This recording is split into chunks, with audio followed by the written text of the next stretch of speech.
পৃথিবীর ইতিহাসে এমন কোনো ক্ষেত্র নেই যেখানে মুসলিমরা তাদের সাফল্যের ঝলক দেখায়নি। সেই ধারাবাহিকতায় ফুটবলের মাঠেও নিজেদের পায়ের ভেলকি দেখিয়ে ইতিহাসের পাতায় নাম লিখিয়েছিলেন অসংখ্য মুসলিম ফুটবলার। ফুটবল ইতিহাসের এমনই সেরা 5 জন মুসলিম ফুটবলারদের সম্পর্কে জেনে নেওয়া যাক। প্রথমেই রয়েছেন ফরাসি কিংবদন্তি জিনেদিন জিদান।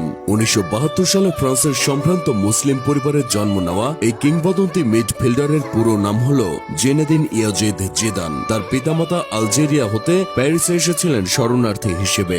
একজন মিডফিল্ডার হয়েও জিদান তার ক্লাব ক্যারিয়ারে মোট 125 গোল করেছেন। তাছাড়া ফ্রান্স জাতীয় দলের জার্সিতে তিনি গোল করেছেন 31 বার, জিতেছেন একটি ওয়ার্ল্ড কাপ। 1998 সালে প্রথম মুসলিম ফুটবলার হিসেবে জিদানের হাতে ওঠে ব্যালন ডি'র। ফ্রান্সের ইতিহাসে তার মতো তুখোড় মিডফিল্ডার না আগে কখনো এসেছিল, না ভবিষ্যতে কখনো আসবে। দ্বিতীয় স্থানে রয়েছেন আরেক ফরাসি কিংবদন্তি করিম বেনজেমা। ফ্রান্স জাতীয় দল ও রিয়াল মাদ্রিদের ইতিহাসের অন্যতম সেরা এই স্ট্রাইকারের জন্ম হয়েছিল ফ্রান্সের লিওন শহরের সম্ভ্রান্ত মুসলিম পরিবারে। জন্ম ফ্রান্সে হলেও বেনজেমার পূর্বপুরুষরা আলজেরিয়ার নিবাসী। রিয়ালের হয়ে 5 বার চ্যাম্পিয়ন্স লিগ জেতা এই ফুটবলার নিজের ক্লাব ক্যারিয়ারে মোট গোল করেছেন 451টি। তাছাড়া ফ্রান্স জাতীয় দলের জার্সিতে তার মোট গোলের সংখ্যা 37। 2022 সালে দ্বিতীয় মুসলিম ফুটবলার হিসেবে ব্যালন ডি'র অর্জন করেন বেনজেমা। নিজের বর্ণিল ক্যারিয়ারের শেষ সময়টায় এসে সৌদি ক্লাব আল ইত্তিহাদের হয়ে আলো ছড়াচ্ছেন এই মুসলিম মহাতারকা।